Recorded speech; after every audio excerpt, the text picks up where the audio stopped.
Hello, everybody. I hope everyone's doing well today. Just want to check that the audio works with the team. Hey, team, how's it going? Hey, good. How's everybody doing? Yeah. Good. Good. Things are good. It's a fun experience when all four of us get to come together because unfortunately it doesn't happen as often as it should. But we had a good rhythm before COVID hit, right? Right. Yeah, At that yeah. time we had Things. things going, and then things kind of fell apart, like the rest of the world. Yeah. uh, Oh, th- COVID. um, Thank you everyone who's joining. Just give us a little nod if the audio works that you can hear everyone well. But on my end, it looks like everything's working. So what are we talking about this week? This week we're going to be talking about cognitive load. Exciting thing for me about this topic is that I didn't pick it. Lionel picked it, and he's going to be leading a lot of the discussion and going through the questions. So if you have questions you want him to cover or anything in particular, just leave it in the comments, and I'll be able to address it there. Um, a little quiet on everyone else. Okay, let's see if we can increase everyone else's audio a little bit more. Um, Okay. and then, uh, before Steven. we jump into all that, I want to give special shout out to all our Patreon supporters. Thank you so much for helping us get through 2020. Um, and on top of that, for the continued support of the community, for Mhm. all the great work that everyone's done to help make this company thrive throughout the years. Special shout out to Andrew, Gunther, Hill, Steven, Stevo, and Will for really pushing things forward and being part of our top tier supporters. It's been a lot of fun, and it's been really great getting your feedback. And hopefully, once we start rolling into Design for Origins and we start doing the flavor text part of things again, we'll be getting the community involved with that. And then the other thing I want to announce is for the Future Leaguers, I am going to be jumping onto Tabletop Simulator tonight around 7 p.m. To start playtesting some of the new 8 cards that are up on the table for playtesting. I'm hoping some of the game design team will join me, or anyone else who's watching. It would be great if you come join me for some testing tonight. Um, and as for January's Patreon packages, those have all been shipped out except for one. And you know who you are. And for the January, the Stone Protector and Nye promos, those have been sent out. This month's promo is the Malfeasance. I haven't made the infographic for that, but I'll be doing that soon. And then everyone who participates in the Future League tournament that's happening later this month on the 23rd, you're going to be getting that another copy of the Stone Protector Nye promo. So if you're interested in participating in that tournament, that's going to be a good place to do that. And the last thing, two last things. There's always so many announcements to Last make. things. Yeah, I know. So many last things. um, a town hall is going to be happening on February 1st. We're going to continue this process of kind of digging into all the information. Like last town hall, the one we had for this month was amazing. I learned so much. So thank you to everyone who joined, and having that back and forth conversation of like what makes this type of card special, or what can we do about this. I do want to dig into some more questions, and I have some special ones that I want to bring up for the next town hall. So please join us. And then if you want to continue this conversation, you can always do that on Discord, and we're leaving that link in the comments there. All right, that's everything. Lionel, take us away. uh, Thank you for this opportunity. Kind of a little bit nervous to like lead this, so hopefully this goes well. But, anyways, cognitive load. So I picked this topic after listening to an interesting podcast by the game designer guys on anywhere you can get podcasts. Anyways, they brought up this interesting topic about cognitive load, so I looked into it a bit more. And essentially, it's the amount of it refers to the complexity of whatever you're doing. So the amount of information that you can provide somebody before it gets too overwhelming. So that comes into a lot of different levels, but that's what it is in a nutshell. So I wanted to talk about this because it was something considered while designing, and I was kind of curious on Sid's thoughts and the team's thoughts, how they interpret it in Genesis. So, um, I figured it'd be fun to talk about how we kind of considered that with certain cards. So starting with, I guess I said, when you're designing cards specifically, how do you consider the amount of information that is presented to somebody before actually creating it? Uh, so a big thing about card design, and the one thing that I constantly come back to, is that the longer people play games, they end up encoding information into the artwork. So when you look at a card, let's take any of the champions. Let's take Malik for example. Every time you see Malik, you don't have to remember what he does. You just look at the artwork and you instantly recall all the information. Any one of us can look at the artwork for a champion and any one of us, anyone who's been playing for a decent amount of time, can look at the artwork for any champion and know, all right, this is their starting health, this is their energy reduction, or and all those type of things. So when I look at the cognitive load in a game, I think I see it as a lot higher than most games, or a lot higher than most people assume there is. So that's why a big factor of like why there's no maximum hand size.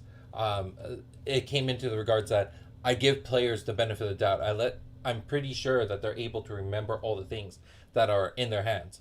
But on the other hand, it is this issue of Swifts. So when I'm designing a lot of Swift cards, I think to myself, how many Swift cards can you have in your hand before you start forgetting which ones you have in your hand? And how often do you have to go back and look at it? So it is one of those things that I think about when it comes to responsive Swifts, things like Decoy Rabbit, Cog Restrict. These are moments where I think there's a challenge behind it, but I think there's a beauty in that challenge too. So, yeah, I think like one of the best cards to think about when it comes to cognitive load is like a card like a Cog Restrict. I think is really good for that because it's a card you got to remember. But if you're playing against an Axon champion, you got to always think about where am I in relationship to that champion that they can just Cog Restrict me at any time. So I Yeah. think that's a good example of a card that like when I designed it, I was thinking about that as well. Awesome. Yeah, and it really gets important once you start really filling out the set because there's a lot of things to consider. So definitely not overlaying it. Person is important.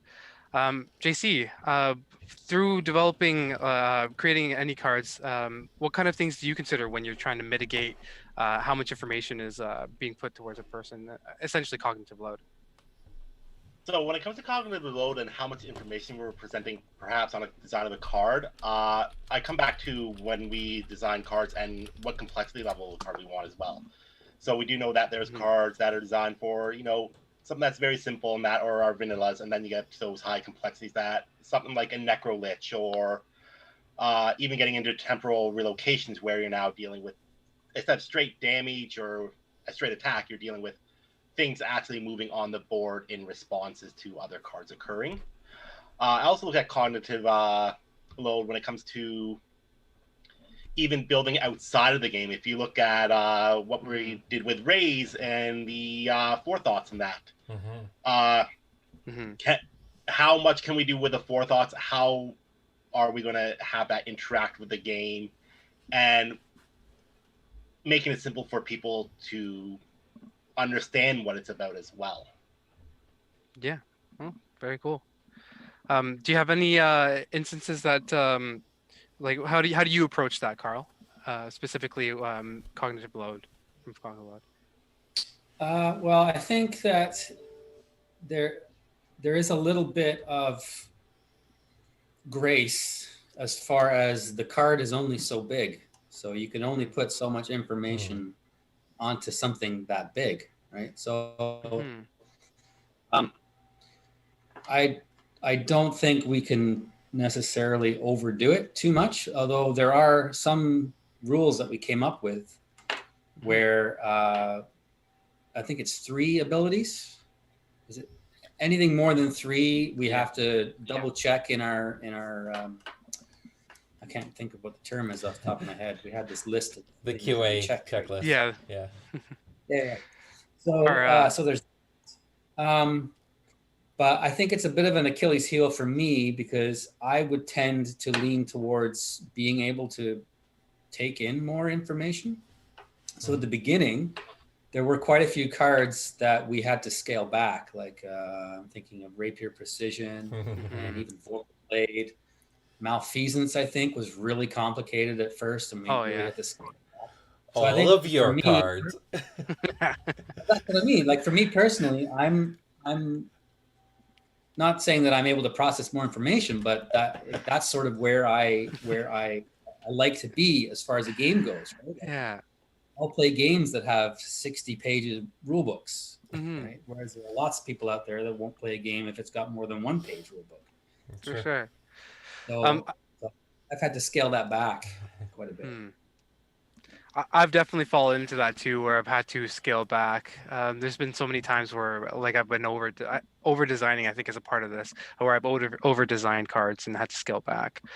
One of the cool things that I like about Genesis is how the design of the card is actually laid out, and a part of cognitive load is individually setting things, like making things really clear and understandable. Like for instance, having the awareness in its own specific portion, and those kind of design decisions. I guess this is kind of a decision for Sid. Question for Sid. How did you come to those design decisions when it came specifically to the layout of the cards? Because I know you spent a lot of time on that. Yeah, I spent a lot of time on it, and the funny part is I think a lot of people who see the game, they would think that I did not spend any time on it. But there was particular groupings that I looked at. So I put Boltshot up on the screen for the audience. And the reason why I wanted to do this is I wanted to talk about some of the ways we broke the card down. So particular putting the awareness in the top middle makes it that it's more of a live action. You're talking about exactly where you are and the spots forward to it. Like we thought about putting the awareness in the center of the card or at the bottom of the card, even in the top left corner. And no matter where we put it, it always felt like it was such a disconnect between what you were doing and what the card's awareness was. So that was the particular reason of putting it up there. And then putting the chi and the affiliations together in the top right, or along the right side. A big portion of that is due to the fact that once those cards are in your deck, those two elements don't exist anymore. They're irrelevant. So once you're designing a deck, those top two information, affiliation and chi, is super relevant. But once the game starts, you can ignore all that information. And that takes off the cognitive load. It takes off the amount of information that the player needs to remember as the game's going on. It's not like in the middle of the game, you're looking at a card, and your opponent plays a card, and you're just like, how much chi is that? There are specific situations where it matters, puppet control and malfeasance. But in general, it just doesn't matter. And then the idea of the breakdown of the ability text. Yeah, I'm getting feedback, I think, or what do you call it? Echoing from someone's end.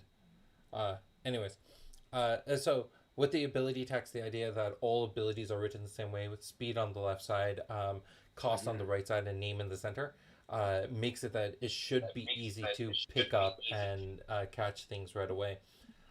But the problem, and some people have mentioned this, is like sometimes it's hard to notice when a card is swift versus action, when it's continuous versus trigger, because those abilities are all written the same way. So there's still little things we can do to improve. And I never think that the template's done. I always think that it's a work in progress. But compared to what it is now, compared to what it was for Alpha, a lot of design decisions went into how do we put information together so that all the information that's relevant at one time is together, and once you need to forget that information, you don't need to look at that section of the card. Yeah, interesting. And I know there's been a lot of iterations of the template. So Carl, I think that this thing's coming from your end, so I'm just gonna like maybe we can mute and unmute you when I'm just wondering what it may be. I have my fireplace on. I could go turn my fireplace off. I think it's coming from your speakers itself. Yeah. I think it's coming. All right. Okay. But yeah, like what I was saying, there's been a lot of iterations, and even like within just to raise with the font colors, like that is a part of it because it made things more clear too. So, which is pretty cool. Um, I guess this question will be, I'll go to JC now. When I don't know how like I think that cognitive load is something that you considered. Like I know it's something you've considered because we try not to overwhelm players. Has there been an instance where you've over designed, I guess, and you've kind of condensed it down, and like your most fun experience with that? I guess it's kind of a bit of an open question, but what has been your most favorite experience with dealing with this? I guess, if you can think of that. Trying to create a card that brought something back while working with a new area of the board, basically. Probably be the furthest one. When we tried to first bring in the Strings of Life, where you could have a creature get killed off, send it to the forethoughts, then bring it back. Strings of Life, yeah, I remember that. And too much information on a card doesn't really work with how the triggers and responses kind of go within Genesis. And it's like, too much information doesn't technically work. Back to the drawing board. I don't even know what that card turned into. I can't even remember what it was. I think it got scrapped in the full redesign.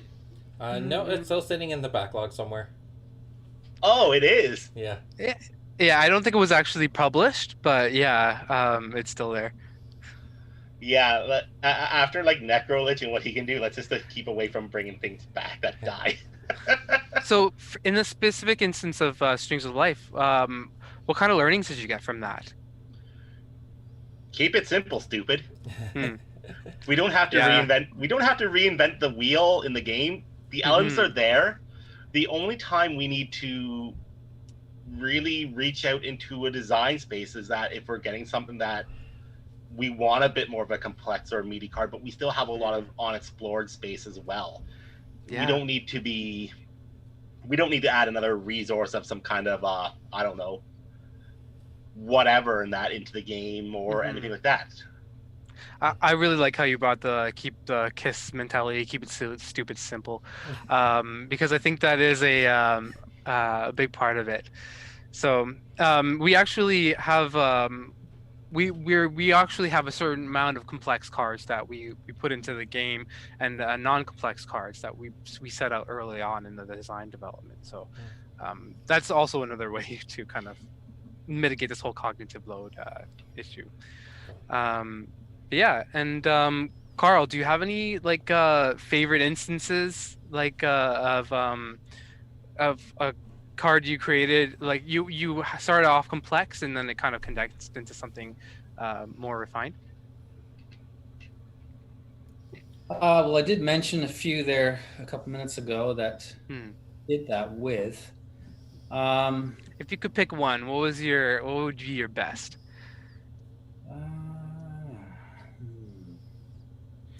That's a good question, and I am trying to think of other things. Like, so I remember when I first played the game and seeing how you can play the board, and so the complexity of the game can really be in how you play the board and how things are done. It was just basically with the champion was Oni, and you had Hunting Hounds and Flame. I think that was pretty much it, wasn't it? Was that pretty much all that was in those original alpha testing decks, the decks? There would be Earth Elemental, Hunting Hound, Flame, and then Cross Elemental. Crossbunch. Right. Yeah. And so there really wasn't anything complicated at all. And yet the game seemed so full and so vibrant. And so trying to add too much to that at the beginning, like trying to, I don't know, it was almost as if I was trying to impress everybody. It was like, look what I can make, kind of thing. And it just it seemed to be kind of self-defeating. So that might have occurred, I think, and I really can't remember what it was like, but the original Vorpal blade to what it does now, there is still a little bit of complexity. If you're brand new to the game, it might seem a little difficult to comprehend, but if I'm remembering correctly, it's a lot more playable. It's a lot easier, and it works better. Yeah, So definitely. I'd pick that one, I guess. Awesome. I'm going to give one of my favorites, not necessarily from the Meads designing specifically, but I remember when we were talking about how certain triggers work and just in general how the core of the game is, the arranging of the abilities, because we originally had, like, it would always be or mainly be the attack and then the trigger, but sometimes the trigger happens first. So there was a design decision that was brought up to order the abilities on the card so that the first thing that happens would happen, that would be read first, and then it would go following throughout the list. And I think that was a great design decision. I believe we made that as a team. I don't totally remember who came up with that, but I think it was a great decision because it helped mitigate the information that the player reads, because you can step by step have that go through the list. So that was probably my favorite instance of that. Sid, do you have any scenarios where like that, or that you had, like, through design decision that was sort of really complicated and you kind of condensed it? So in that same vein, like, I mean, High Dualis is a great example of that. The original layout for High Dualis, if it followed cards from Alpha and Beta, would have gone like fire attack, water attack, trigger, like push trigger and stun trigger, and it would have been a bit of a mess. And then I think the other time that really came in was with Death Eater. Because Death Eater, if you look at earlier versions of it, it says beckon, attack, death touch. And so many people kept on missing the fact that the death touch triggered when the summon was beckoned into the arena. Right. And then that was the realization that if we just move that ability up and it goes beckon, death touch, attack, then players will realize it more often. I'm not saying it's perfect, but it's definitely increased the amount of players. The number of people who don't see that has dropped dramatically. And it's the same thing with like Yamaraja or any of the summons that have an enter the arena ability followed by an attack ability, like Formosan.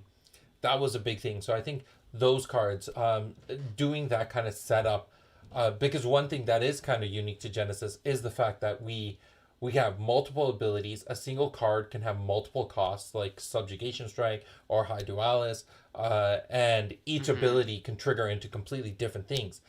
This is something you don't see in other card games per se, and that decision is a very complex one. It's something that I would say a novice player in the game space might get a little confused of what's happening there, but it's something that allows us to open the door to not do more things, but do different things than other card games. Like Meteorite, for example. Meteorite's such a great example of a card that in other card games would be so hard to design that exact way. But in Genesis, it just works smoother. Yeah. I think that's a really great point. So yeah, cool. Is there any other instances that you guys can think of that of cognitive load, how we specifically dealt with that in Genesis? I'd like to comment on Carl when he was mentioning about the original starters or the original decks with Oni in it, where it's like, here's 5 cards, I can do all this in all these iterations, and just hearing the uniqueness of 5 cards being used in multiple ways just by where they are on the board, which is very interesting when it comes to a game like this. And to have that basic information shown, and then, because let's be honest, if we give anybody what decks we play now, they're going to sit there and look at it like, oh my gosh, what does all this do? And this something that was like, here's 5 different cards, go at it, and realizing, oh wait, there's a lot more depth. What happens when more and more stuff comes in? It's like that with a lot of games. we talk about cognitive load. It'll be something that we'll have to approach once again once Genesis goes further, and we're like, hey, we need to do another starter deck somewhere. How are we gonna mitigate this out so that it's not a mess for a new player coming in? How do we simplify it, make it good? I'm still learning versus 2-player card game systems. Like, I love picking up, but you get to the point sometimes where the information on there gets to be overwhelming, and there's not a lot of information on the card. But it's not only the information on the cards, you have to learn how to play the game first, and then it adds a whole lot of complexity with every single card that's added to the list. I think the whole entire conversation around creating intro decks and starter decks, it's so much more complex than anyone gives it credit for.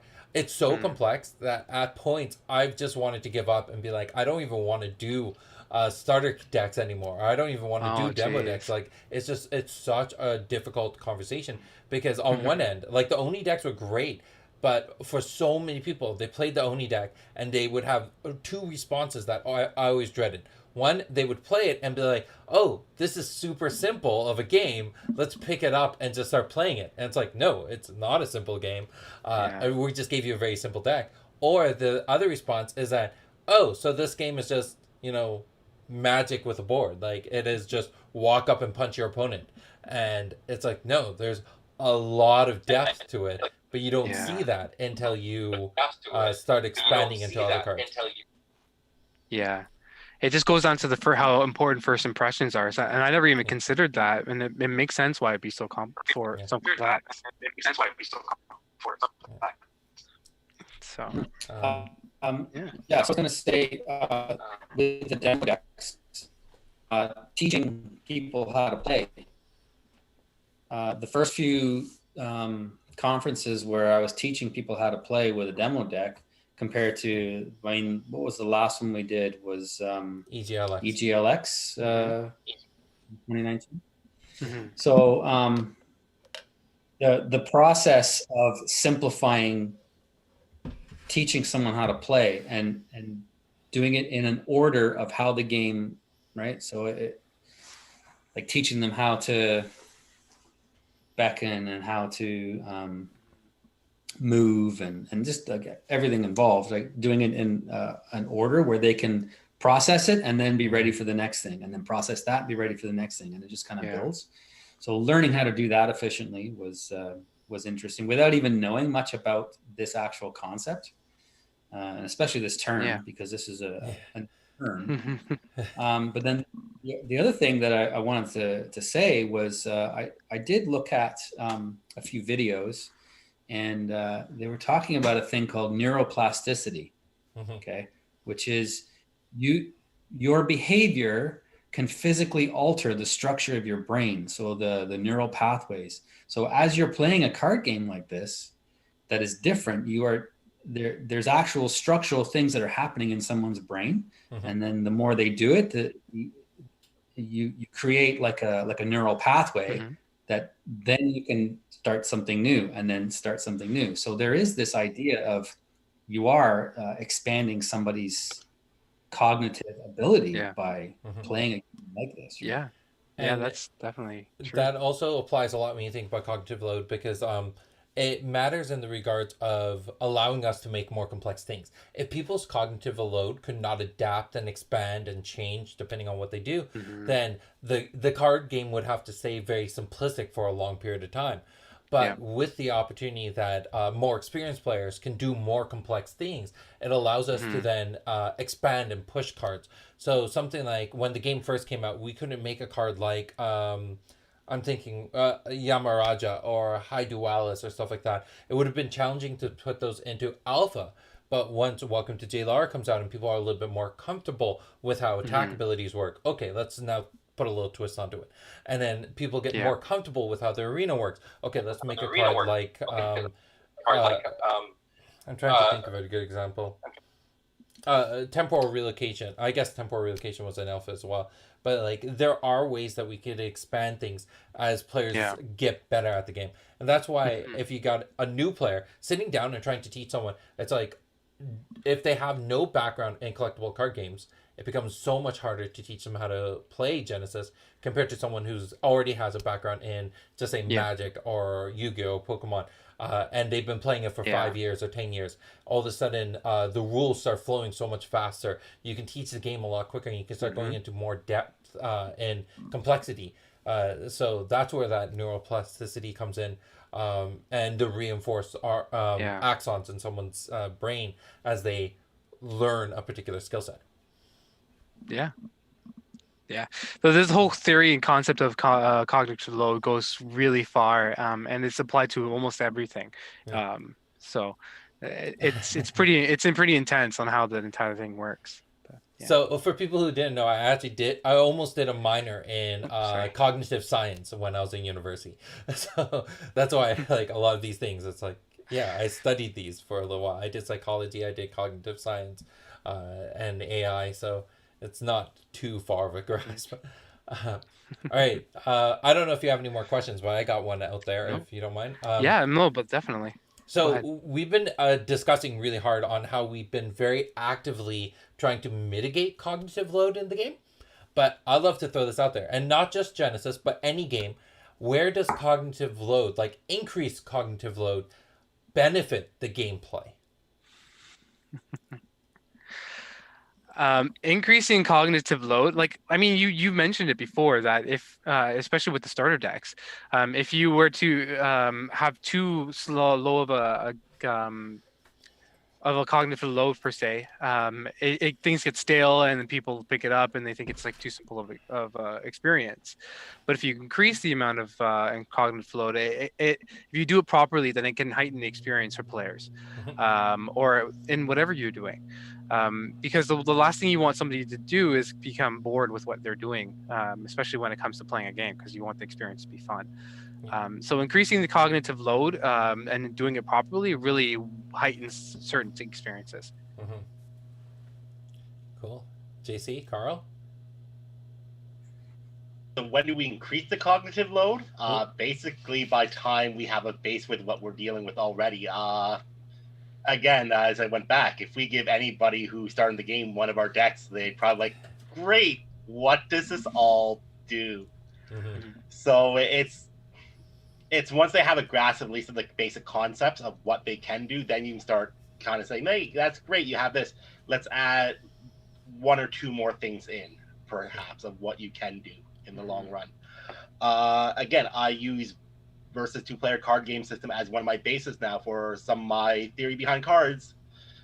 Most of the releases are 14 brand new cards. So there's not much to re-grasp onto that, and it gives you time to re-grasp what new terms are coming up, or just something new that they're trying as well. And the same thing with us too. When it comes to a new set, we don't really need to go out too far to even add something new, because there's still so much that can be done with what we have, that it's probably still not all been done yet. All right, I want to make this very specific to Carl, because I know you play chess and you're a very active chess how do I call that, aficionado in a way. Like you love the game. So chess is a game where your opponent doesn't have any hidden secrets. Everything they do is strictly on the board, and you know everything your opponent can do. But yet it is an insanely complex game. And I would say it's one of those games where the cognitive load is extremely high. So, talk it's funny because I was actually thinking of that. Yep. While John was talking, and it's not a concrete cognitive load, because there are, like you said, you've both got the same pieces. The board is 8x8. There's no new rules that have been added for it. I mean, if you go back through the history, they've added castling, they've added en passant. The queen used to only move one space at a time. So there have been a few rule changes, but they're like almost centuries old, right? So there's nothing really new been added. And yet there's, like I said, there's still this idea where someone can just start playing and be crushed and not understand how they got crushed. And there are people who can play. They can play 20 games at once, blindfolded, and win them all. So the the range of what someone can actually do is it really pushes the human boundaries, right? But yeah, as far as cognitive load for that would go, because there's tactics, there's strategy, there's positioning, sacrificing. There's so many things, nuances to the game, right? Yeah. Even style. Yeah. Like you study chess players, they have different styles. An attacking player, or someone like one of the former champions. His name was Tal.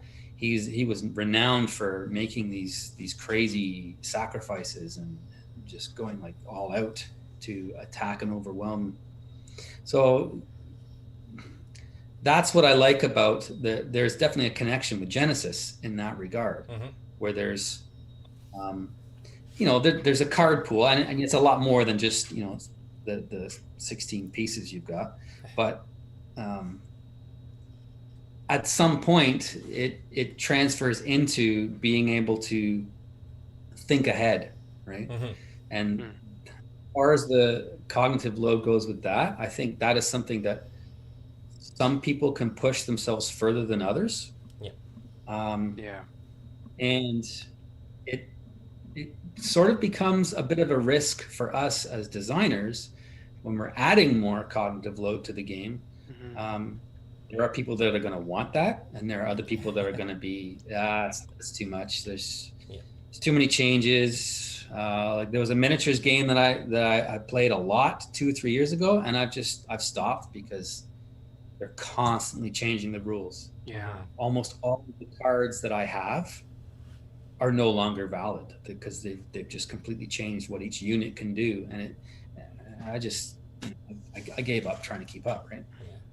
There's a bit of a risk adding cognitive load to a game, but there are a lot of people that would really enjoy it because there are a lot of people that are constantly trying to get better at chess, right? And sorry, go ahead. No, so I was going to dig into that a little bit more. So like a big thing about the cognitive load in chess is imagine you're the starting player and you're someone who's only been playing for a year versus someone who's been playing for 10 years. When you go to make your first move and you're moving a pawn, any one of your pawns, you're like, okay, what are all my opponent's options? So they have how many pawns up front? 8 pawns? So each 8 pawns can move 1 spot or 2 spots. So that's already 16 options. Then you have the different moves the knight can make. And then what are all those things going to lead into? So it's this idea of cognitive load tied into permutation. The number of different options your opponent has eventually overwhelm you. So as a new player, you're going to move that pawn and you're going to try to think ahead of your opponent, knowing that they're 9 years, you're a senior, and thinking, all right, I can think of every single move. But eventually you're going to just get overwhelmed and you're going to get to a point where you're like, I just don't care anymore. I'm going to make this move and see what happens. Where this senior player is going to know, oh, you move that pawn? I've experienced this moment before. I know what to do next. And this is where we get where cognitive load ties into algorithms or mental algorithms. If you ever watch, there's a great video about the #1 Rubik's Cube solver. And it ties directly into this where each move, they can look at the cube and instantly know what the best and most efficient move is. And that's their algorithm, what they follow. And sometimes the faster the faster time takes more moves. So they have to balance all those decisions, and they can do it instantaneously because what Carl was talking about earlier with neuroplasticity, that applies into there, saying that I've experienced this moment before. My neural pathways are stronger to hit the resolution than someone who's new at those games. So tying this back into Genesis, when we launched the game with just alpha and beta, and you're playing against someone, and you go to play, Purifying Wave, and they are a certain amount of squares ahead of you. Well, you know exactly what they're going to do. They're going to be playing Cog Restrict. If they have 17 or more aura, you know they're going to be playing Cog Restrict. But now, if you play Purifying Wave, what's going to happen? How many different options are there? Well, if they're away from you, they can Chrono Walker in and play Shutdown. They can stay afar and play Cog Restrict. They can stay afar, play Shadow's Grasp, pull you in and shut down. There's so many little decisions that you're like, am I still safe? And playing with all the Future League cards, you eventually get to a point where you don't know all the decisions that are going to come up. And that's where the cognitive load is actually good for the game, because as an offensive player, you don't always know the defense. So your opponent who's defending has an advantage of being like, you don't know what I'm going to do. I could surprise you. Especially when cards fall out of favor and come back into play, like Cogstrict. It fell out of favor for all of Welcome to Jalar and Into Rays, but now people are starting to play with it a little bit. So that person who puts 2 Cogstricts in their deck, no one's going to see it coming. And then all of a sudden it becomes a huge trump, where before, I shouldn't say that word anymore, where before you knew it was coming. You always knew Cogstrict was coming. So that's where cognitive load actually benefits a game to become more dynamic, to eventually get players to a point where the number of permutations is so high that the game is no longer predictable. Anyways, it was a long-winded way, but I think chess is an amazing example of that, because for a game with so few units, it is so complex. It is so complex. Did anybody else get the image of Sid sitting in the corner of the board playing a Purifying Wave, you dropping the Chrono Walker, temporal relocating it, jumping beside him after the trigger and shutting him down? Alex, you hear that? Temporal relocation. It's the best card in the game. And I want to also comment to what James is saying here and the feed. I've only watched videos of Genesis. I thought I knew what was going on until I had my first in-person play-learn experience. Then it just opened up everything. It made me make a ton of changes in my deck. And that's the thing. Like, it's one of those games that I don't think you can do what they call the... who was famous for this? I think Einstein was famous for doing these thought experiments. Genesis is, yes, those thought experiments matter, but also what matters is your decisions in the moment. And that's a big proponent of this game. It's a game that requires practice, not just theory crafting. And not saying that other games don't. Like, of course, other games do. But I lean a lot more. I think a deck that's more practice with is better than a deck with better cards. And that's why Lionel can beat me so many times with Fong. It's not because Fong's good. Fong's awesome. Because I've played her so much. That's the big thing. You can play with Fong better than anyone else because you've been playing with Fong longer than anyone else. So that's the thing. I think it's hours clocked that really makes a huge difference on how well a deck can perform compared to the cards that are in the deck. You definitely start to understand their nuances once you've played with them more. Yeah. So that's a very good point. I remember Rampage Toss has been in the game for a long time. It was pre-alpha. It was beta, wasn't it? It was. I mean, like it was around when we did playtesting and stuff like that for Genesis. Oh, and I see.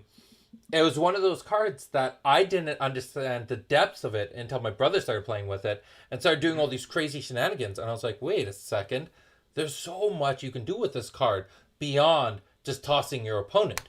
Yeah. And once that kind of opened up, I started mastering that one card. And now my depth with a card like Rampage Toss, Wrist Throw, Shoulder Throw is a lot more proficient than other players. And I think you master individual cards. You don't just master the game. Yeah. And that's a big part of the reason why I put Shoulder Throw in more than personally I prefer Shoulder Throw over Rampage Toss, even though there's a lot of arguments to say that Rampage Toss is a lot better than Shoulder Throw. But like just how I play with it. So all right, we should probably start wrapping this up though. Any last questions, comments, Lionel? No, I think that I think everybody answered it really well. All right, cool. All right, well, that was a fun topic. I really enjoyed that. Hopefully in the future, JC, Carl, one of you can pick a topic and lead the conversation. I love to see that. And I think it's a great practice for each of us, not just in the hot seat, but also being the leader of the conversation. All right, so a few final thoughts. where am I in this? Tuesday show, the Exploring the Libraries with Alex. We're going to be talking about prep for the Future League tournament that's going to be coming on the 23rd. I'm really excited about this because Alex and I have talked about a lot of the Future League cards, but I think getting a bit more of a candid response from him is going to be really great. And I really want to hear from him the cards in the Future League that are just not really tournament ready. The other thing is we're pushing out new chapters every 2 weeks. I think the next chapter is a really exciting one. So when you're ready, head over to the Genesis website. Under the section for lore, we got the chapters there for the Akashic Codex. And the next one I think is going to be coming out on January 11th. These upcoming tournaments, we're going to be trying to do one tomorrow if you're available. Let's try kicking off a tournament. I know this is the first tournament where we're asking for an entry fee, and that might be deterring a lot of people from playing. If it is, then let me know, and that way with the future ones we could just, I'd rather not have an entry fee, have more people come in and smaller prize pool, right? And then the other one on the 23rd is a free tournament for you to come and play test with the Future League cards and make a competitive deck. And I am still opening up packs. We're on pool number 4. We're on pack number 9. So if you want a chance of winning the pool of opened up booster packs, go check out our YouTube videos on that. And then JC, you want to do the COVID announcement? So let's start off with what's happening in Quebec, and that, we've gotten to the point in Quebec where they've gone into their curfews, but they are allowing more curbside pickup now, and that for those stores. As usual, make sure that you're working with your local LGS. Give them a call, shoot them an email, a text, whatever they do for responding back to you. And yeah, anything that they're requiring you to do for their curbsides, if you're in other location that might offer some form of in-store shopping, please just follow the rules. If they're asking you to sanitize your hands, sanitize your hands. If they're asking you to, walk certain ways to the store, please don't fight them. Just remember, our local game stores are our frontliners when it comes to our hobby. Yeah. I've actually gotten a lot of messages from stores in the States. I know in Wisconsin, in Florida, in Arizona, the entire store has to shut down for a few days because one of their staff members gets infected, and then or a family member, and then they have to go see if everyone's okay. Luckily, there's been one store where the manager his test came out positive, and that has me really worried. So, to everyone who's positive or is struggling with this, I really, really do hope everything gets better soon. Regardless, a town hall again happening in beginning of February, and it's basically going to be me lobbing questions. We talked about what makes a good champion, what makes a champion fun and playable. We talked about what makes an 8 chief fun and playable, and I have other questions I want to dig into. So if you are interested in joining that conversation, and I'm doing this live so that the game design team knows about this. I'm going to be asking that the game design team attends that town hall because they would have learned so much in the last one. And then Tabletop Simulator tonight at 7 p.m. Eastern. So join us on Discord and we can talk about that. And if you have any topics for future live streams, let us know and we'd love to cover those conversations. Discord link in the chat. And we will catch you next time. Thank you so much for joining us. And thank you, Lionel, for hosting. And thank you to the team for being part of this. Thanks, everybody.